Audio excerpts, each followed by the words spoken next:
Hello friends, ECI digital UP exams के इस platform पर आपका स्वागत है। आपकी जो सीरीज चलाई जा रही है यूपी प्लस सी पैट की, उसमें आज की सीरीज में धार्मिक आंदोलन का पार्ट 4 लेके आए हैं और ये आपका लास्ट लेक्चर रहेगा धार्मिक आंदोलन का। ठीक है, धार्मिक आंदोलन से आपके क्वेश्चंस एक या दो जरूर आ जाते हैं, जिसमें जैन धर्म बौद्ध धर्म बहुत ही ज़्यादा महत्वपूर्ण हो जाता है। जैन धर्म बौद्ध धर्म के क्वेश्चंस आपको सारे कंप्लीट करा दिए जा रहे हैं। एक भी क्वेश्चन आपको ऐसा नहीं लगेगा कि बाहर से आया हुआ है। अगर इससे क्वेश्चन आएगा तो आपको इन्हीं क्वेश्चनों में जरूर मिल जाएगा। ठीक है, चलो इसी क्रम में चलते हैं। जैसे इंग्लिश की विनय सर के द्वारा क्लासेस चलाई जा रही है पैट के शेड्यूल में। जीएसजी के Chitranshi ma'am, modern history Ashish sir, geography Dev sir and arithmetic reasoning Mahima ma'am के द्वारा, ancient history by Dev sir, GA जो पढ़ा रही है वो चित्रांशी मैम है और डीआई पढ़ा रहे हैं अखिल सर। डीआई कौन पढ़ा रहे हैं? अखिल सर आपकी क्लास ले रहे हैं डीआई की। नेक्स्ट है, अगर आप सोशल मीडिया प्लेटफॉर्म से जुड़ना चाहते हैं तो टेलीग्राम की लिंक आपको डिस्क्रिप्शन में मिल जाएगी, उसमें जुड़ सकते हैं। इंस्टाग्राम पर जुड़ सकते हैं और फेसबुक पर भी जुड़ सकते हैं। ठीक है, और इसकी लिंक जो है आपको यूट्यूब पर डिस्क्रिप्शन में, इसी वीडियो में डिस्क्रिप्शन में मिल जाएगी। ठीक है, इसके बाद नेक्स्ट है, अगर आप यहाँ का कोई कोर्स परचेज करना चाहते हैं यूसीआई का, तो उसके लिए आपको 2 लर्निंग ऐप मिलेंगे। एक तो रेविंग लर्निंग कैंपस, एक आपको काबिल ऐप मिलेंगे। इससे आप मॉक टेस्ट सीरीज और आप जो कोर्स परचेज करेंगे उसको इसके अकॉर्डिंग आप कोर्स परचेज कर सकते हैं। इसमें आपको रिकॉर्डेड लेसन्स मिलेंगे, आपको प्रैक्टिस क्विज मिलेंगे, लाइव क्लासेस मिलेंगी, ऑनलाइन टेस्ट मिलेंगे, असाइनमेंट मिलेंगे और डाउट जो आपका डाउट फॉरम होगा ना, उससे आप डाउट क्लियर कर सकते हैं। डाउट क्लियर भी इसके अकॉर्डिंग कर सकते, और ये आपको प्ले स्टोर पे आसानी से मिल जाएंगे। आप प्ले स्टोर से इसको डाउनलोड कर सकते हैं। ठीक है, नेक्स्ट है, अगर आप ल्यूसेंट को हिंदी में परचेज करना चाहते हैं, ल्यूसेंट के लेक्चर पूरे परचेज करना चाहते हैं ओनली 199 रुपये में, ओनली 199 रुपये में, और हिंदी में है ये लेक्चर। इसमें आपको बराबर रीजनिंग, फिजिक्स, अरिथमेटिक और जनरल नॉलेज के सारे वीडियोज मिलेंगे। ठीक है, ये आपका 6 मंथ्स के लिए वैलिड रहेगा। इसमें कॉन्सेप्ट्स क्लियर होंगे, एक्सरसाइज कंप्लीट होंगी और डाउट क्लियरेंस होगा। आपका डाउट क्लियर आपका करवा दिया जाएगा। ठीक है, इसके बाद एनडीए का हमारे यहाँ एक कोर्स चल रहा है, बैच चल रहा है। इसमें ये 6 मंथ के लिए बैच है, 6 मंथ के लिए बैच चल रहा है। ये ओनली फीस की 3000 है। ये वैलिड 6 मंथ के लिए होगा और ऑनलाइन सब्सक्रिप्शन होगा 6 मंथ का। इसमें कॉन्सेप्ट सारे टीचर्स के द्वारा करवाए जाएंगे, कंप्लीट करवाए जाएंगे, एक्सरसाइज कंप्लीट होंगी, डाउट क्लियरेंस होगा और 600+ आवर्स की क्लासेस चलेंगी आपकी। ठीक है, इसके बाद अगर आप इसी को 1 ईयर्स के लिए वैलिड करवाना चाहते हैं, 1 ईयर्स के लिए आप लेना चाहते हैं, तो ये ओनली 5000 में होगा।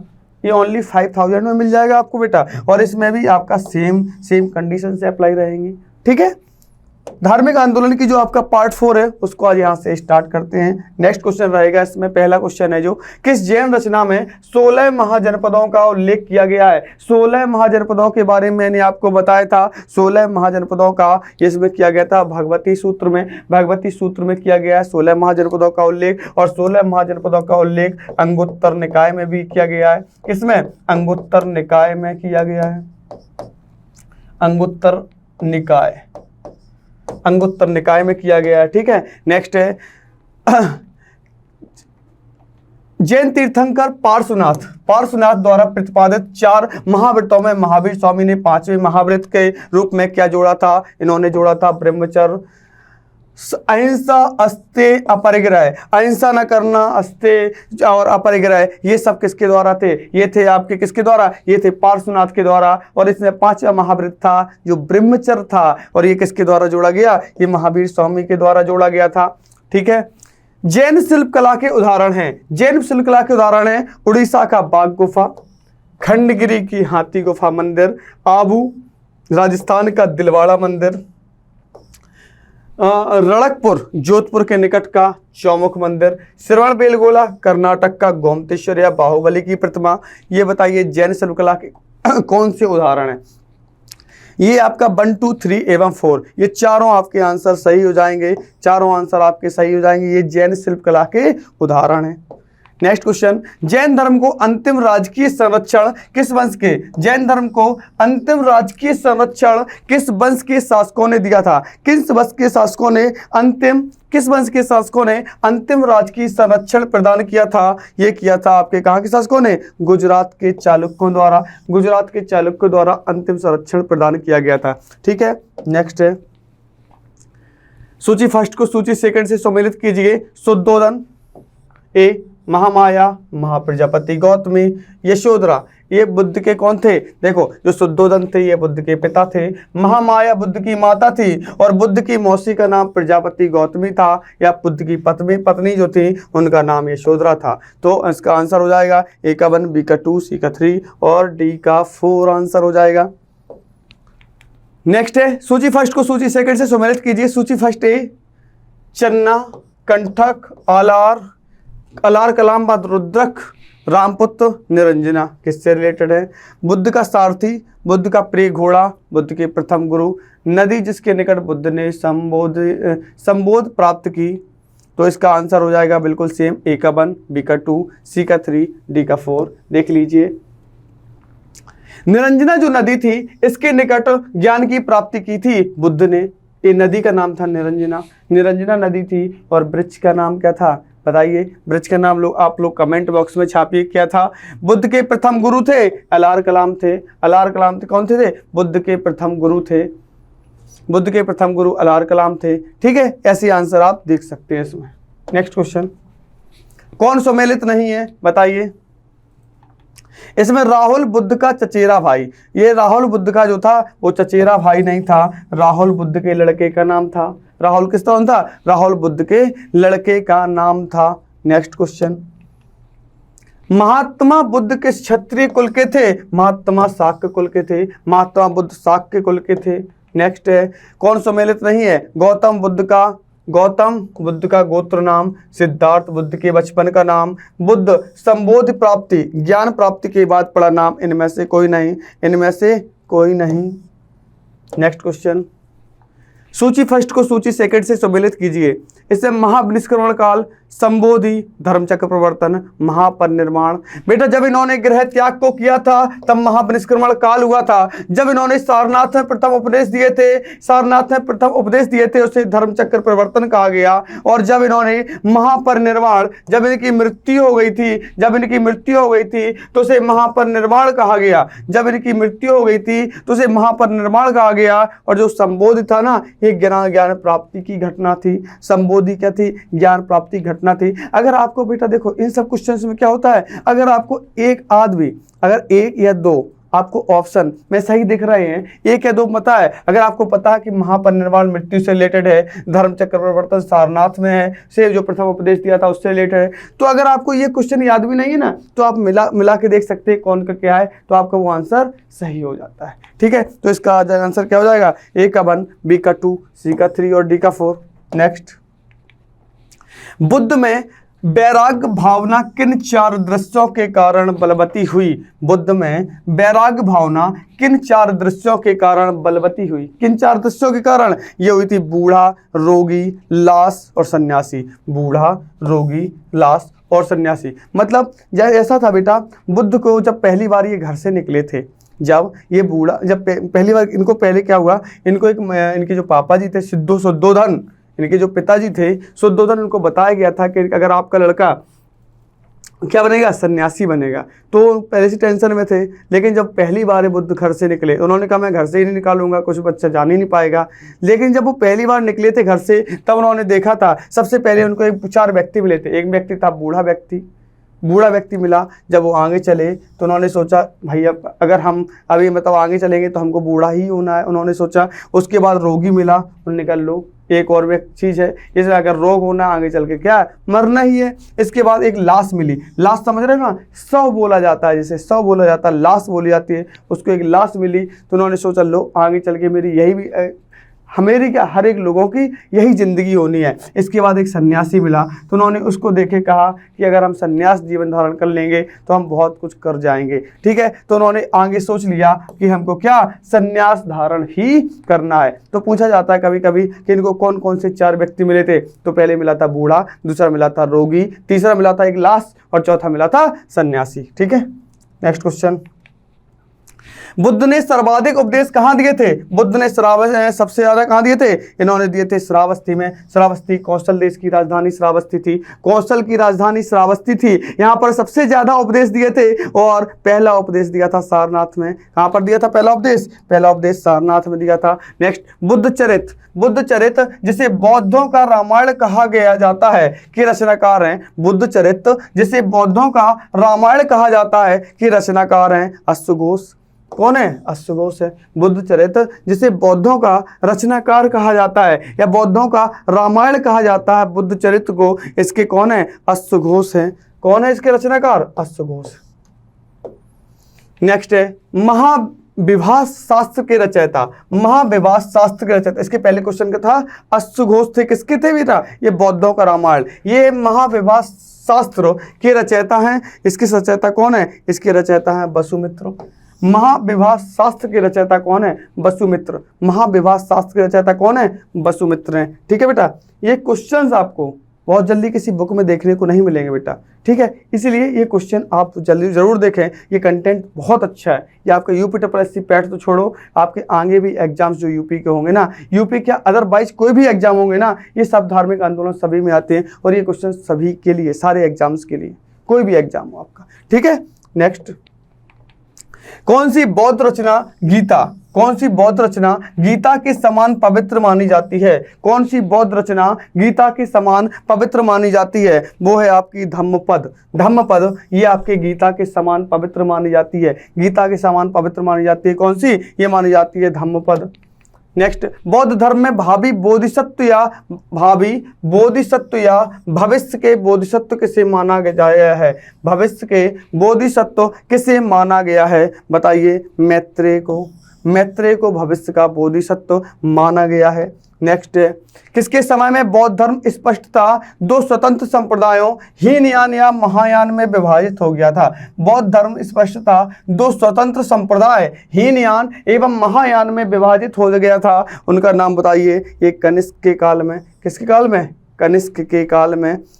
नेक्स्ट, योगाचार या विज्ञानवाद के प्रतिपादक थे? योगाचार या विज्ञानवाद के प्रतिपादक थे, ये कौन थे? मैत्रेयनाथ। मैत्रेयनाथ जो थे ना, योगाचार या विज्ञानवाद के प्रतिपादक थे। योगाचार एवं विज्ञानवाद के प्रतिपादक कौन थे? ये थे आपके मैत्रेयनाथ। ठीक है, नेक्स्ट क्वेश्चन है आपका, सम्मिलित करना है वज्रपाणि, पद्मपाणि, मंजूश्री, अमिताभ, किससे कौन सा रिलेटेड करता है? तो इसका आंसर हो जाएगा कौन सा? ए का 1, बी का 2, सी का 3 या डी का 4। ए का वज्रपाणि है और ये वज्रपाणि किससे रिलेटेड करता है आप बता दीजिए। ये वज्रपाणि किसे बोला जाता था? इंद्र देवता के जो तुल्य होते थे। पद्मपाणि होता था, ये अवलोकितेश्वर थे, उनको। मंजूश्री बुद्ध की प्रखर करने वाला जो होता था।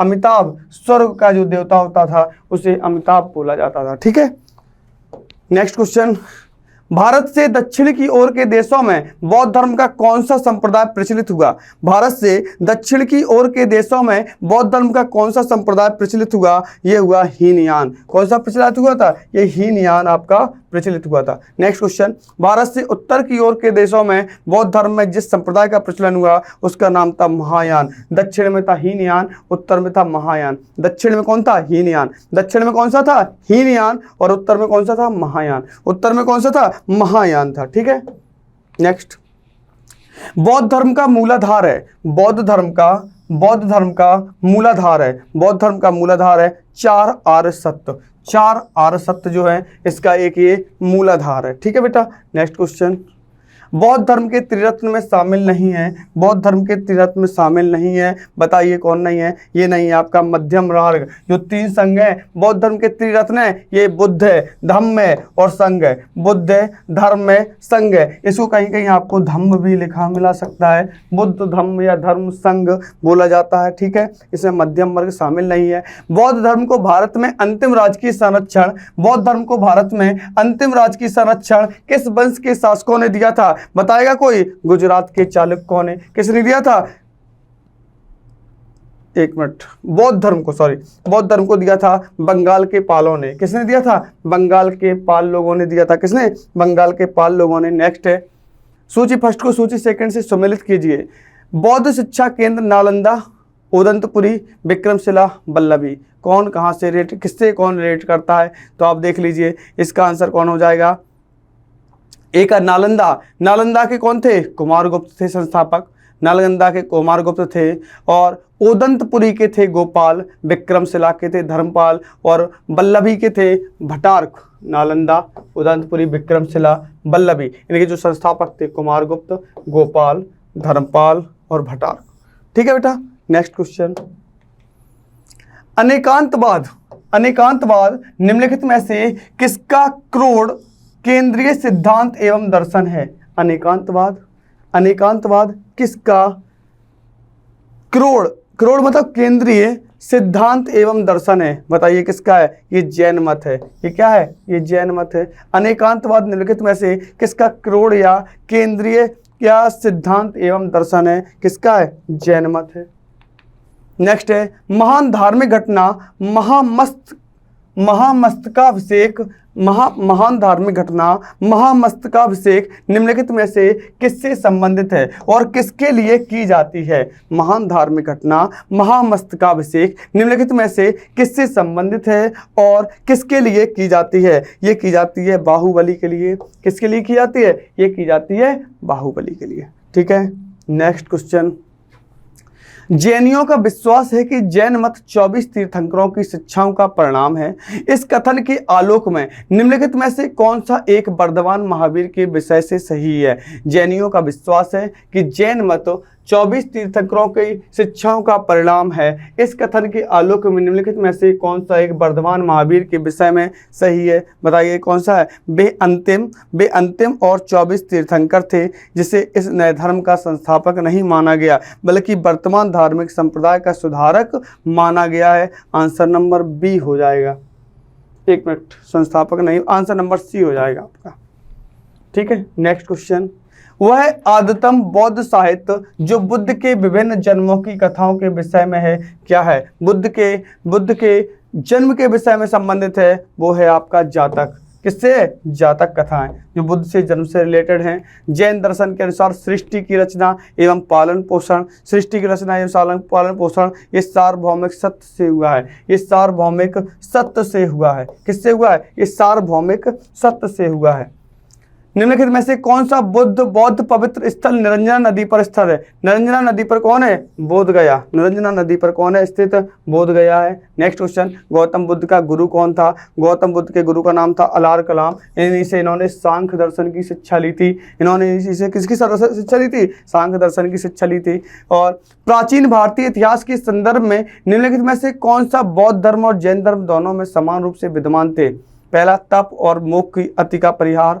दूसरा, वेद प्रमाण प्रति अनास्था। तीसरा था कर्मकांडों की फलवत्ता का निषेध। निम्नलिखित कूटों के आधार पर सही उत्तर चुनिए। कौन सा सही होगा, इसका आंसर हो जाएगा 2 और 3 सेकंड और थर्ड इसका आंसर सही होगा। मतलब वेद प्रामाण्य के प्रति अनास्था थी और कर्मकांडों की फलवत्ता का निषेध, कर्मकांडों की फलवत्ता का निषेध था। कर्मकांडों की फलवत्ता का निषेध था। ठीक है। नेक्स्ट है आपका, भगवान बुद्ध की प्रतिमा कभी कभी एक हस्त मुद्रा युक्त दिखाई गई है जिसे भूमि स्पर्श मुद्रा कहा जाता है। भूमि स्पर्श मुद्रा कहा जाता है। भगवान बुद्ध की प्रतिमा कभी कभी एक हस्त मुद्रा युक्त दिखाई गई है जिसे भूमि स्पर्श मुद्रा कहा गया है। यह किसका प्रतीक है। यह मार्ग पर दृष्टि रखने एवं अपने ध्यान में विघ्न डालने से मार्ग को रोकने के लिए बुद्ध की धरती का आह्वान या मार्ग के प्रलोभनों के बावजूद अपनी शुद्धता और शुद्धता की साक्षी होने के लिए बुद्ध का धरती का आह्वान। बुद्ध का अपने अनुयायियों को स्मरण करना कि वे सभी धरती से उत्पन्न होते हैं और अंततः धरती में विलीन हो जाते हैं। कौन सा सही होगा, ये इस संदर्भ में दोनों ही कथन ए और बी दोनों ही सही हो जाएंगे। आपका ऑप्शन नंबर डी सही हो जाएगा। ठीक है। नेक्स्ट क्वेश्चन, राजगृह, वैशाली और पाटलिपुत्र में निम्नलिखित में से कौन सी एक समानता है। कौन सी एक समानता है, ये वे स्थान है जहां बौद्ध संगतियां हुई थी। ये वे स्थान है जहां बौद्ध संगतियां हुई थी। कहाँ हुई थी, राजगृह, वैशाली, पाटलिपुत्र और कहाँ पर, कुंडलवन में हुई थी। नेक्स्ट क्वेश्चन देख लीजिए। नेक्स्ट क्वेश्चन, अब इसी सीरीज को यहीं पे खत्म होती है बेटा। धार्मिक आंदोलन यहीं पर आपका समाप्त होता है। अब आपके सिलेबस में जो आगे नेक्स्ट टॉपिक होगा उसके अकॉर्डिंग आपका लेक्चर लाया जाएगा, ठीक है। इसी के साथ अगर क्लास अच्छी लगे तो लाइक ज़रूर करें। Thank you so much.